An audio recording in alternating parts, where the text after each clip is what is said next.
Hello and welcome to Battlefield 1 News. So today we've had the weapons listed for the They Shall Not Pass DLC, but there's also a couple of pieces of news which I'm going to have a look at first. First of those is that there's a new community mission. This is the Aquarius community mission where you need to get 50 kills with bolt action rifles, so that's the sniper class rifles, but not the automatic one. And you need to complete this before 9 AM Pacific time on the 13th of February.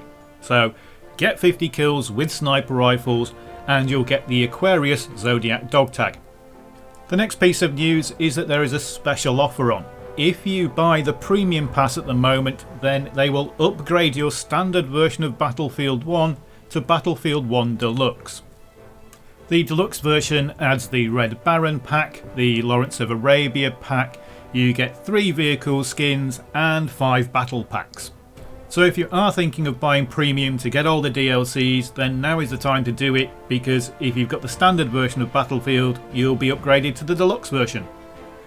Now onto these new DLC details. So the first thing we're going to get is 10 new ranks, we're going to get new dog tags, we're going to get new medals, we're going to get new service stars, and we're going to get new codex entries. What it doesn't mention here is class ranks. Now in Battlefield 4 we used to get an extra 10 ranks every time they did a DLC.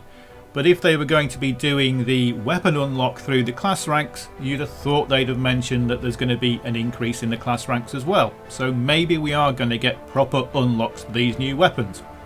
And talking of these new weapons, it looks like we're going to be getting 9 in total, although 3 of them are going to be melee weapons.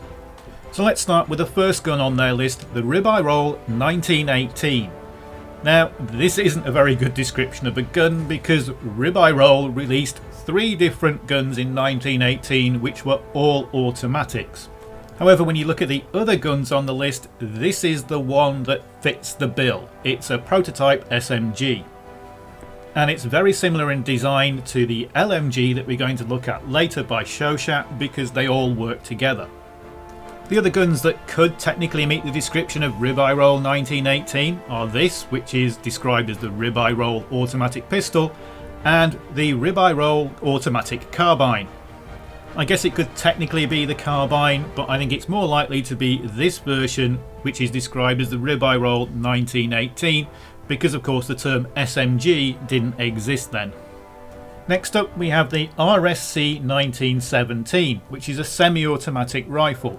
And this is a semi-automatic rifle that was issued in large numbers. They issued between about 80,000 and 100,000 of them, and it's got a familiar name attached to it because RSC stands for Ribeye Roll, SOTA and Shoshat. They were the 3 designers of this gun, and we're going to hear from Shoshat later as well. The French widely adopted this gun because it uses the same ammunition size as their standard rifles, and because the French had developed a smokeless cartridge, so when you fired you didn't get a big plume of smoke, and therefore your next shots weren't going to be obscured. Next we see the Lebel 1886, which was the standard French infantry rifle during World War I. It did come in 3 different variants, but what I think we're going to see is the longer variant, because this is going to be the sniper rifle. This was a very reliable, very accurate rifle, and again it used that smokeless powder cartridge, so it didn't give away your position as much. In fact, this gun was so well used that in 1944 the Germans were issuing captured versions to their own troops. Next up we have the Shoshat LMG, or the Fusil Mitrailleur Model 1915, or as the French called it, the FM Shoshat. Calling it just the Shoshat could have got a bit confusing, because as you can see this has a lot in common with the SMG we've already seen, and the RSC 1917 is also a Shoshat designed gun. Again, this gun uses the same 8mm smokeless cartridge that the other rifles we've already seen used. That meant in automatic fire it didn't have a plume of smoke in front of it obscuring the view. Unfortunately its magazines were unreliable, it was quite shoddily made, and it was replaced soon after World War I.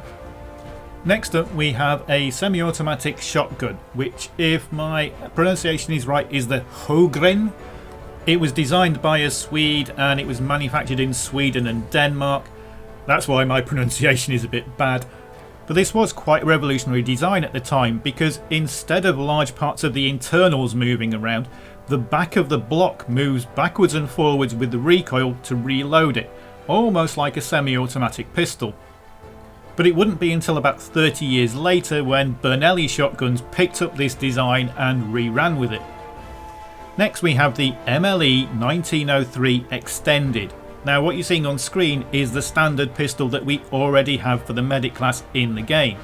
But what is the Extended? Well, there were several different versions of this gun, including one with a stock and an extended magazine. Now, if it's going to be a pistol, we might not see the stock, but this extended 10 round magazine could be what's meant by the MLE 1903 Extended. Now we're on to the melee weapons, and the first of these is the Cogwheel Club. If you think about the standard fantasy game mace where you've got the flanges sticking out the side, that's what the Cogwheel Club is. It's essentially a cogwheel stuck on top of a wooden stick. Then we have the nail knife. This was produced out of necessity. They needed something quick and easy to make for trench warfare. So they basically took a piece of bar, bent it around to form a crude handle, and then hammered a rough blade, or even sometimes just a spike, into the other end. Then what you got was the nail knife.